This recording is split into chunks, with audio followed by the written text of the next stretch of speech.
Perhaps you heard this story about David. He goes to the synagogue and on Rosh Hashana, and the doorman stops him and says, well, you have a ticket because it's a very big synagogue and all the seats are taken. You have to have a ticket to get in. And David says, no, I just need to give a message to my grandfather who's in there. And the doorman says, I'm sorry, you can't come in. And David says, no, it's just an important message. I'll just run in and I'll run out and that'll be it. I don't need a ticket. And the doorman says, all right, fine, I'll let you in, but don't let me catch you praying in there.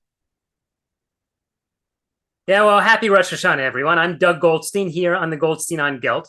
Rosh Hashana is a very important time. The Jewish New Year is an important time because, well, this is the time when God is judging the fate of everyone on the planet. And it's very important for us as investors, because I'm assuming that's why you're here listening to the Goldstein On Gelt Show, that you're thinking a lot about investments and money, and maybe you're even hoping, hey, maybe Doug Goldstein's going to think about that today or speak about that today. And here I am talking about Rosh Hashana. I want to make a little connection, but I think it's critical that sometimes we take a step back and realize that it's true that when God is judging the fate of every individual on Rosh Hashanah for the coming year, there's more to it than just that. And in fact, he's not only judging people for life and death, but also there are financial implications. We believe that the next year's finances are pre-decided on Rosh Hashanah. So don't take that and don't stop listening yet. I don't want you to say, well, if it's pre-decided, I don't have to do anything. I don't have to bother investing. I won't even bother calling Doug and letting him know that I'm not going to worry about that inheritance I just got for $4 million. No. There are things you need to do.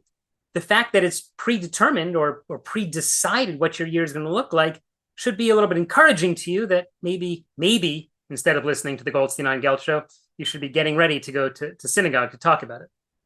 In fact, in the Gemara, in the Talmud, in Masechet Beitza, it says that a person's yearly income is decided between Rosh Hashanah and Yom Kippur. It's that short period of time, but there are a few exceptions. Money that you spend for Shabbat, for the Jewish holidays, for Torah education tuition, these are separate, right? So the more or less that you spend on those is in theory going to more or less influence how much money you earn or don't earn over the course of the year. So it's not just back to the beginning point, it's not just that life and death is decided on Rosh Hashanah, but everything is decided. And certainly we realize the importance of being able to afford the things you want to do and the things you need to do. But the Gemara stresses there are certain things which are particularly important that you do with your money. Shabbat, charity, paying for tuition, learning, right? Improving yourself and in order to be able to improve your community. So, but there's more.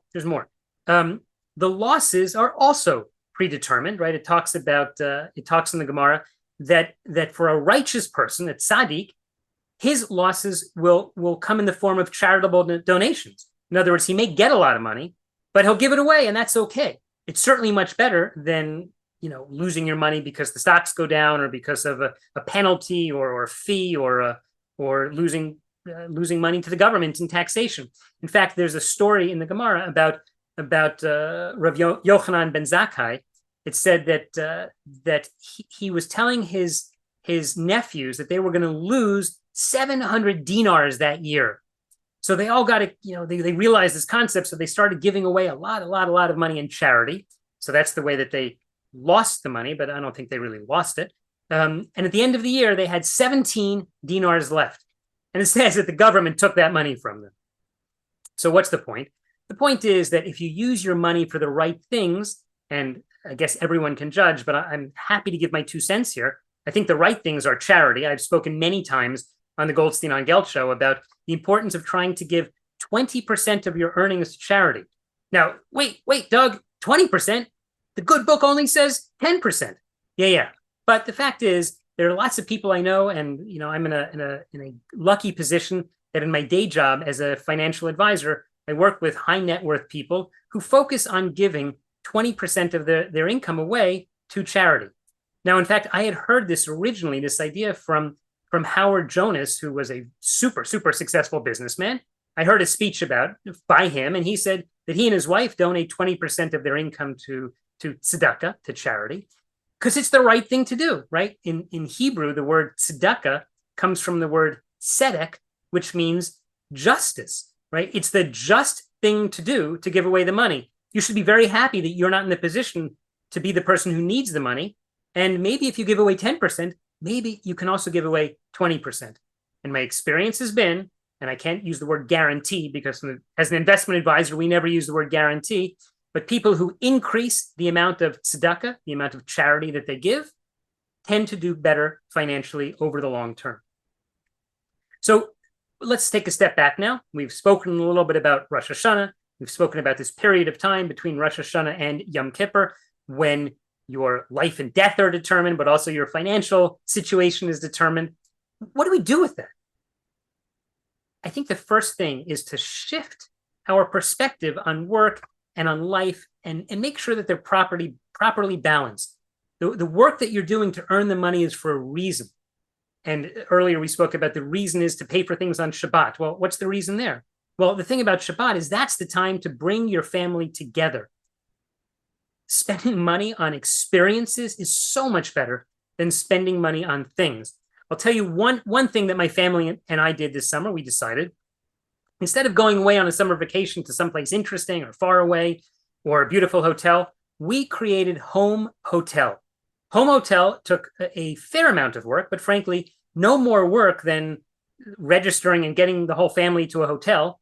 We set up Home Hotel. The kids, the grandchildren all came. We had activities planned. We went out to the lawn. They played in the pool, the little kids anyway. In fact, I somehow ended up in the pool with them, but that was fun, right? The idea is having money, having investments. It's not all about having more and more. It's about knowing how to use it properly.